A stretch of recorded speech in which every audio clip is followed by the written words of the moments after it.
Hi everyone, welcome back sa aking channel. So for today's video, we will solve system of equation by using the substitution method. So use substitution to solve each pair of simultaneous linear equations. Okay, so let's solve number 1, or pause muna ang video and then try nyo i-solve ang tatlong examples na ito bago panoodin ang aking solusyon. Okay, so let's start with number 1. So we have 3x plus y equals 10 and x minus y equals 2. So lagyan natin equation 1 and then we have equation 2. So ang technique kapag nagsosolve ng system of equations using substitution, isosolve natin yung x or y dun sa isang equation, tapos isa-substitute natin dun sa pangalawa. And then ang isosolve natin, yung ang coefficient lang dapat ay 1. So we have 3x plus y, kagaya nitong y. Walang coefficient or 1 lang yon. And then sa baba, meron tayong x minus y. So meron tayong tatlong choices dito sa equation number 1. So itong y sa equation 1, or y sa equation 2, or x sa equation 2. So yun ang mga pipiliin natin para mas mapadali yung pagsosolve natin. So sa example na ito, ang pipiliin kong isosolve ay itong x ng equation 2. Bakit yung x ng equation 2? Kasi solve for x dito, itong negative y, ililipat natin sa kabila ito, magiging na siyang positive. So, ang mangyayari, puro positive na lahat yung makikita natin sa solution natin. Unlike kapag yung itong sinolve natin, magkakaroon pa ng negative. Minsan, may mga minor na mistake sa sign. Kaya, ang gagawin natin, yung x ang isosolve natin. Okay? So, solve for x in equation number 2. Solve for x, itong negative y, ilipat lang natin sa kabila, transpose. So therefore, x is equal to, lipat sa kabila ang negative y, magiging positive y plus 2. Okay, so yan na yung value ng x. And then, substitute natin ito sa equation number 1. So kung sinolve natin sa equation 2, dito naman sa equation 1 natin isa-substitute dapat. Okay, so rewrite lang natin. So we have 3x plus y equals 10. So, isa-substitute natin yung value ng x. Ang value ng x ay y plus 2. So, ilalagay lang natin dito yan. Okay, so therefore, we have 3. The value of x now is y plus 2. Copy the rest, plus y equals 10. So, just solve for y. So, distribute 3. 3 times y, we have 3y. 3 times positive 2, we have positive 6. Plus y equals 10.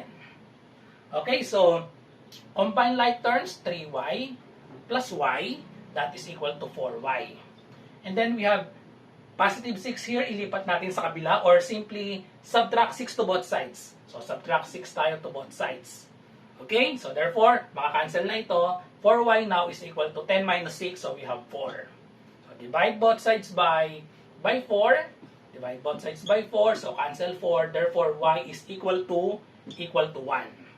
So ngayon, yung y equals 1, ipapalit naman natin dito sa x is equal to y plus 2. So we have x is equal to, the value of y is 1 plus 2. So therefore, x is equal to 3. So ang solution natin ay x equals 3, and y equals 1. So lagay natin dito, is-checking natin. So ang ordered pair natin ay 3, 1. Checking natin, mabilisan lang. So ang x daw ay 3. Ang y ay 1. So, pag sinubtract, 3 minus 1 equals 2. So, tama. Dito naman sa kabila, 3 times 3. So, we have 9 plus 1 equals 10. Okay, so tama yung answer natin. Na-satisfy ang dalawang equations natin. Okay, so next, number 2. Okay, so for number 2, ganun din. Hanapin nyo lang yung yung ang coefficient ng variable natin ay 1 lang. So, we have 3a minus b equals 5. And then 2a plus 5b equals 9. Ano yung pinakasimple? Ang isosolve natin ay b ng equation number 1. Pwede rin naman yung etong 3a, 2a, or 5b. Pero pinakamadali ang solution kapag ang pipiliin natin etong walang coefficient or 1 ang coefficient. So solve lang natin ang b ng equation number 1. Solve for b ng equation number 1. So sulat ko muna dito. We have 3a minus b equals 5. So, kaya nasa-solve natin b, since negative b ito, lipat natin sa kabila yung negative b. Tapos yung 5, ilipat natin sa kabila. Okay, so itong 3a, kopyahin lang yung 3a, ito yung equal sign. Negative b, pag lumipat, magiging positive b na siya. Positive 5, pag lumipat sa kabila, magiging negative 5 naman siya. So therefore, ang value ng b ay 3a minus 5. Ipapalit naman natin itong 3a minus 5. Sunod natin sa equation 1. Sa equation 2 natin isa-substitute. So we have 2a plus 5b equals 9. So ipapalit natin yung 3a minus 5 dito sa b. Okay, so therefore we have 2a plus 5. The value of b now is 3a minus 5 equals 9. So simplify. So just copy 2a plus, distribute natin 5 times 3a. So we have 15a.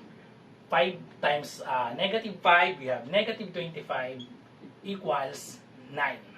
So combine like terms, 2a plus 15a is 17a. And then negative 25, lipat natin sa kabila by adding 25 to both sides. So 0 na ito. 17a is equal to 9 plus 25. That is equal to 34.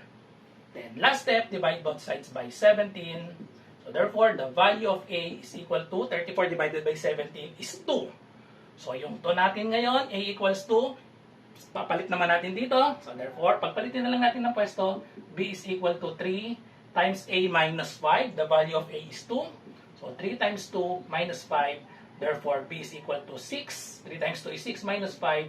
b is equal to 1. So substitute natin. Checking. So ordered pair natin is 2, 1. Okay, so we have 2, 1. Substitute natin. 3 times 2, that is equal to 6. Minus 1 equals sa 5. Okay, tama. Next dito, we have 2 times a. So 2 times 2, we have 4. So magiging siyang 4. And then plus 5 times b, we have 5 equals 9. So 4 plus 5 is equal to 9. So tama ulit. Okay, so last number, number 3. So number 3 natin, wala tayong choice dyan na walang coefficient na 1 lang. So kailangan magkakaroon talaga ng fraction kahit anong piliin natin.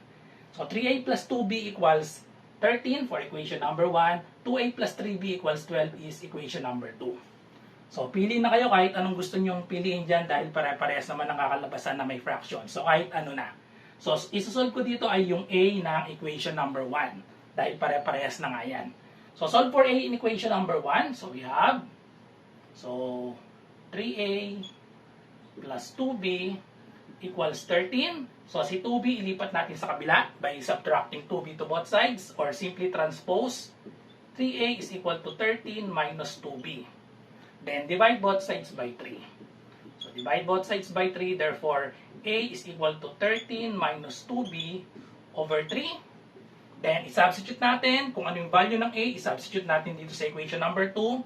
So we have 2a plus 3b equals 12.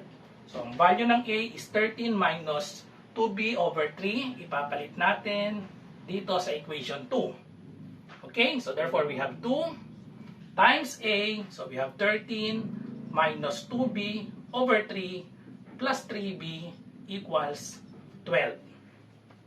Okay, so now let's distribute. Distribute to, just distribute to the numerator. 2 times 13, we have 26. 2 times negative 2b, we have negative 4b over 3 plus 3b equals 12.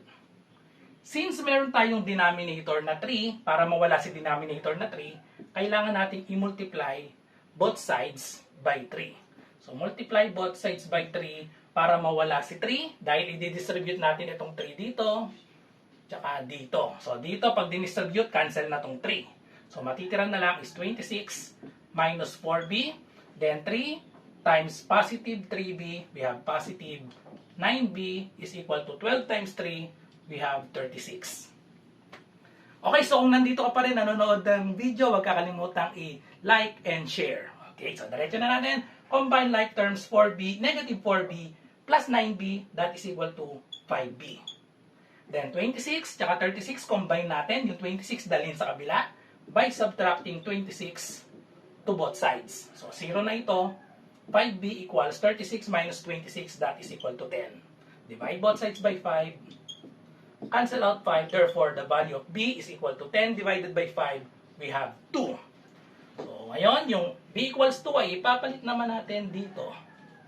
So we have a equals 13 minus 2, the value of b is another 2, all over 3. So therefore, A is equal to 13 minus 4 over 3. We have 13 minus 4, that is equal to 9 divided by 3.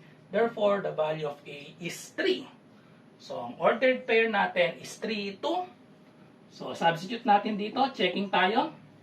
Checking 3, 2. So, we have 3 times 3 is, so this is 9.